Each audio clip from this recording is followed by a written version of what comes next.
ஸ்கூலோட head master வந்து பேசினார், நல்லா படிக்கிற பிள்ளை நான் தூத்துக்குடியில் போய் சேர்க்குறேன். ஏன்னா சின்ன கிராமம் எங்களதில் வந்து 8th ஸ்டாண்டர்டே பக்கத்து ஊருக்கு போய் தான் படித்தேன். தூத்துக்குடியில் நான் சேர்க்குறேன்னு சொன்னப்போ எங்கள் அப்பா ஒரே வார்த்தையில் சொல்லிட்டாரு, சரி சரி அப்படின்னு முடிச்சிட்டாரு. ஆனால் அனுப்பலை. அவருக்கு வந்து ஒரு பஸ்ஸில் போய் நிறைய பேர் அவளை பார்த்து இதெல்லாம் பிரச்சனையாயிடும், வேண்டாம், என் என்னோட வீட்டுக்குள்ளேயே இருப்பான்னு சொல்லி வீட்டுக்குள்ளேயே பொத்தி வளர்த்தாரு. கல்யாணம் பண்ணி கொடுத்தது இன்ஜினியருக்கு. எவ்வளோ தாழ்வு மனப்பான்மை இருந்திருக்கோம். அழுதுருக்கேன், நிறையா உணர்ந்திருக்கேன்.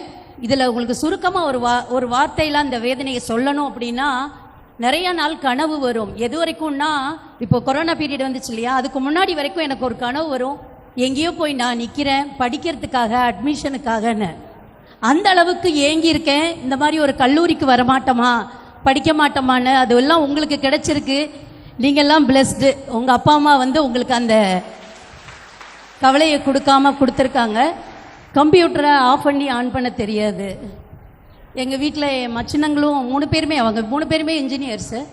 வீட்டில் கம்ப்யூட்டர் வந்தப்போ அதை டிவி மாதிரி ஆஃப் பண்ணி ஆன் பண்ணணுமான்னு கேட்டிருக்கேன். ஐயோ அப்படி பண்ணிடாதீங்க, இது ஷட் டவுன் பண்ணணும், இப்படி போய் ஆஃப் பண்ணி ஆன் பண்ணணும்னு சொன்னாங்க. இன்னைக்கு ஒரு வெப்சைட்டு ஆன்லைனில் உலகம் முழுக்க இருக்கக்கூடிய மக்கள் வாங்கக்கூடிய ஒரு வெப்சைட்டை கிரியேட் பண்ணுற அளவுக்கு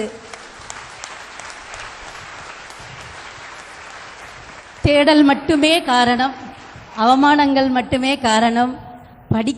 படிக்கலைன்றதை சொல்லி யாரை பார்த்தாலும் எல்லாருக்கும் என்ன நினைப்பாங்கன்னா, அவங்கெல்லாம் எவ்வளோ பெரிய ஆளுன்னு நினைப்பாங்க.